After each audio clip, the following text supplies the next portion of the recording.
Passive income is a way of making money that requires little to no effort on your part to maintain. In other words, you get money for doing almost nothing. And as crazy as this sounds, a lot of people have passive income streams, and some even live on that alone. This is the 4-hour workweek lifestyle. You can travel the world and enjoy life by doing almost nothing. So obviously, the chances are that you'll only get here after probably months or years of hard work. And anyone that tells you that you can achieve $1 million passive income in months with no hard work is lying to you. Most of those so-called gurus who tell you otherwise aren't even millionaires themselves. And yet, here they are trying to teach you how to become wealthy. This is not one of those videos that are meant to confirm what you already know. My goal today is to teach you exactly how you can develop a passive income in 6 months with no initial investment. As crazy as this sounds, you can do it, as long as you play by the rules, work hard, and stay focused. There are many ways to develop passive income, and real estate and dividends aren't the only solutions. Now, in order to avoid giving you generic advice, I will stick to one method which I believe is more versatile.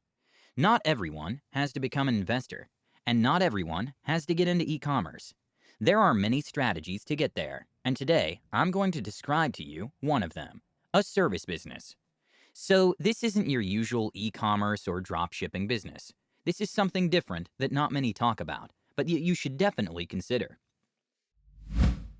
Choose a skill that you can offer remotely. This skill might be anything from video editing to design or even copywriting. It is totally up to you to choose a skill that you already know or at least have some level of experience with. Today we're going to use the example of copywriting, but you really can use any skill that you want, as long as you can offer it remotely. This means that you must be able to do everything from finding the client to delivering the final product online, without having to physically meet anyone. This will help you develop a remote business with remote employees, and you'll understand why soon.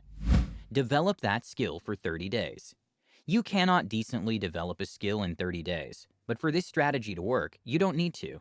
You just need to get a basic understanding of how that skill works and how to make the difference between a good and a low-quality product. In the case of copywriting, you should be able to write simple and effective copy and understand what goes into creating a decent copy, but you don't necessarily have to become a master at it. For those that don't know, copywriting is the art of closing in print. We actually made videos on the topic, so you might want to check them out in the description below. Anyway, the goal here is to be able to offer that skill at an entry or intermediate level. You have about 30 days to do this, and you can definitely do it online for free as long as you're willing to do your research. If you're confused about where to start, begin researching random topics regarding that skill, and then go deeper and deeper with time. For example, if you want to develop copywriting skills, you're going to start with a How to Write Good Copy blog post you found on Google. You read it, but then you find out you have no idea what a CTA is and how to get people's attention with words. So you research CTA and find out that it stands for Call to Action. But you don't know what it takes to craft a good CTA. So you look for that. Get the point? You just have to keep researching the missing pieces until you can't think of anything that's unclear. If you get to this point before the 30 days, you should probably pick up a book, read it, and then find more topics within your skill that you don't fully understand. Then keep researching that. I think that you should go for at least 2 hours of learning every day, but the more you learn, the more you raise the chances of actually succeeding after the first phase.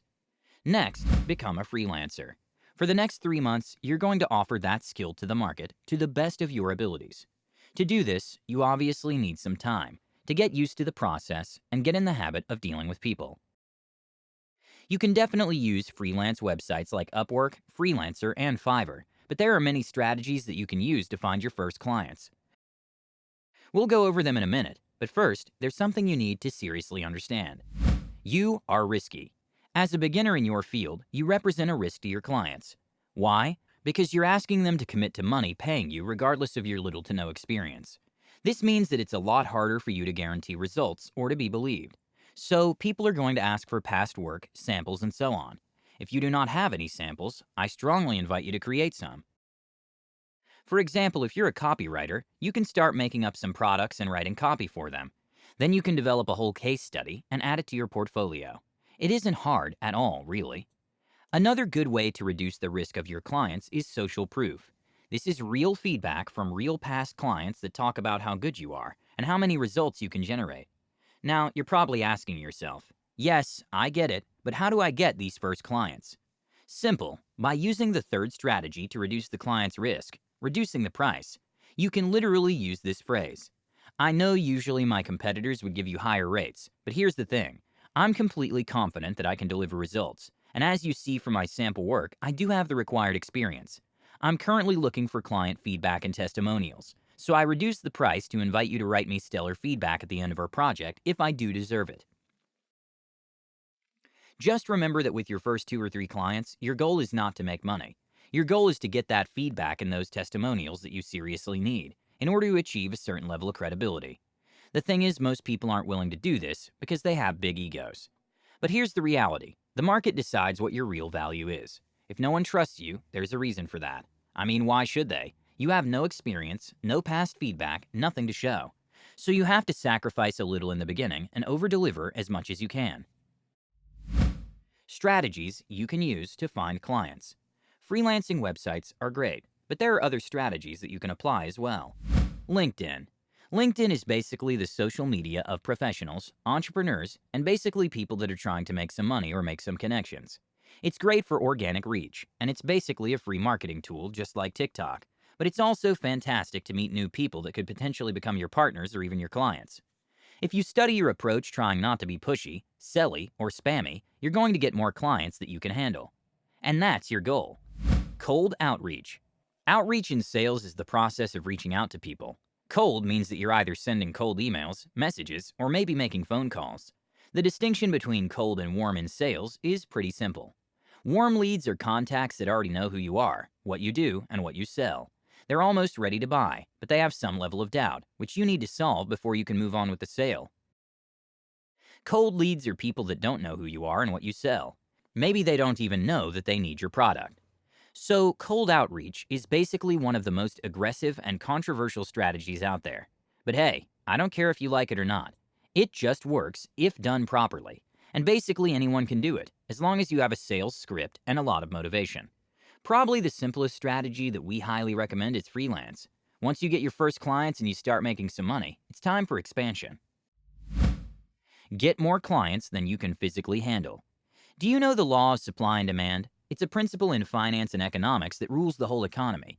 Even stock markets, real estate, and basically almost any products that you can think of. The rule is pretty simple. If something is highly in demand, its price will go up. For example, if you're selling your copywriting services and you have more clients than you have time in one day to handle, you're going to bring the price up. By doing this, you increase your profitability, and you can actually filter the clients that have a lower budget and keep the ones that can afford a higher price. Follow me so far? Good. To get to this point, you have to remember one thing. Most business people and freelancers only look for clients when they desperately need them. That's not how life works. The more desperate you are for something, the harder it'll be to actually get it. To solve this, you simply have to always be looking for new clients, even when your schedule is full. Why? Because of the law of supply and demand. Get a team. Now the passive journey begins. About 5 months are gone. You have a lot of clients, and you have some money. Now you're going to hire a remote team that's going to work for you. Your goal is to delegate the work to your team and keep a percentage of the profits. All you would need to do from that point on is to keep track of progress and decide who's going to work on what. After some time, you might even hire someone that manages the team, so you would literally have nothing to do.